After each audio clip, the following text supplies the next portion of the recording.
បាទជំរាបសួរនិងសួស្តីបងប្អូនទាំងអស់គ្នាម៉ោង7មកដំណប់ហើយទៅដល់ផ្ទះហើយក៏ឆ្លៀតចេញคลิปបន្តិចបន្តួចបងប្អូនមួយចំនួននៅក្នុងក្រុមលោកតាភ្នំខ្ញុំទុំតែចូលថ្ងៃនេះទេក៏បានស្ដាប់អ្វីដែលសំខាន់គឺបងប្អូនមួយចំនួនបារម្ភមែនទែនឬព័ត៌មានលៀងថាថ្ងៃទី5ទី6ទី7ហ្នឹងសៀងនឹងវាយលោកម្ដងទៀតបាទហើយមួយទៀតក៏ព័ត៌មានមិនច្បាស់ការដែរថាពួកសៀមកំពុងតែជំនះប្រជាពលរដ្ឋគេសិតតែព័ត៌មានមិនទាន់ច្បាស់ការឡើយទេប៉ុន្តែយើងក៏មិនធ្វើប្រហែសដែរបងប្អូនទាំងអស់គ្នាក៏យើងត្រូវតែការពារមុនក៏ត្រូវយើងត្រូវដឹងព័ត៌មានមុនតែអ្វីក៏ដោយគឺសូមកុំតក់ស្លុតអ្វីដែលមិនច្បាស់ការកំតាន់តក់ស្លុតវគ្គ3ស្រាប់ខ្ញុំគិត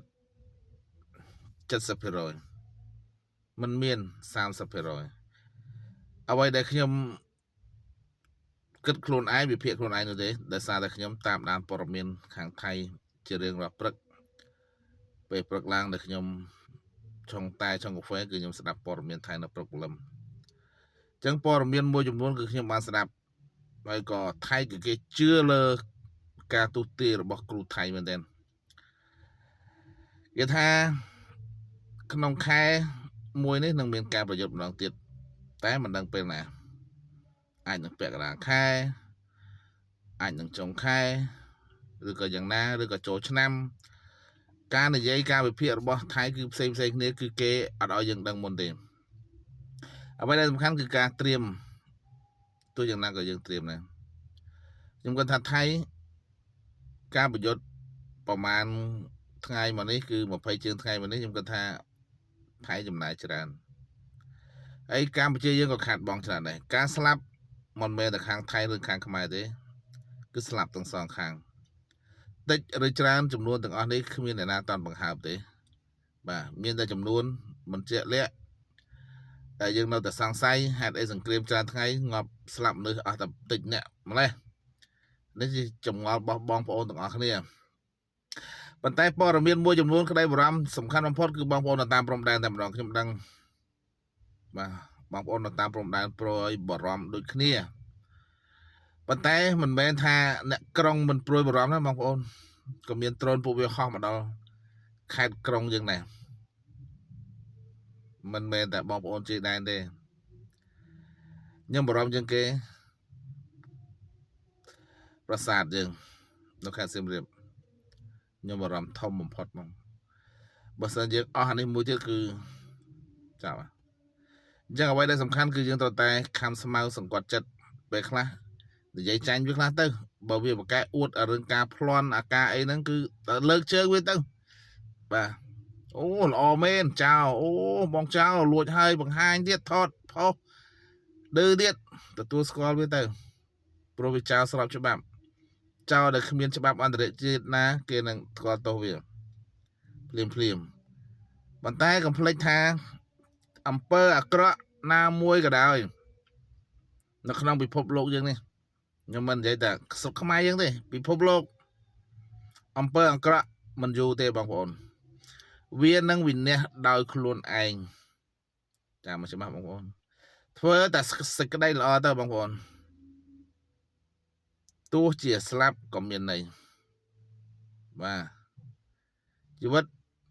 មនុស្សយើងម្នាក់កិច្ចមិនផុតទេនៅសេចក្តីស្លាប់មុននឹងក្រោយត្រង់ជួគ្នាទៅមុនក្រោយពេលអ្នកខ្លះមិនតាន់អាយុ20ឆ្នាំផងអ្នកខ្លះក៏មិនតាន់អាយុ10ឆ្នាំផងអ្នកខ្លះក៏មិនតាន់30អ្នកខ្លះក៏មិនតាន់40ការស្លាប់វាអត់ទៀងទេប៉ុន្តែអនាគតគង់ទៅដូចតែគ្នាទេប៉ុន្តែមុននឹងស្លាប់ឲ្យវាមានន័យអញ្ចឹងខ្ញុំចង់និយាយថាព័ត៌មានមួយនេះបងប្អូនយកទៅគិតពិចារណាទាំងអស់គ្នាវិភាគតាមខ្ញុំឯណាបងប្អូនខ្លះគិតថាមានវគ្គ3 50 អ្នកខ្លះក៏គិតថាតិចណាស់ដែលអ្នកគិតថាអត់មានសង្គ្រាមម្ដងទៀតគឺ30ទៅ10 20%ដែរបាទសម្រាប់ខ្ញុំគឺ70% 30%សង្ឃឹមថាវាអត់មានចាស់បាទ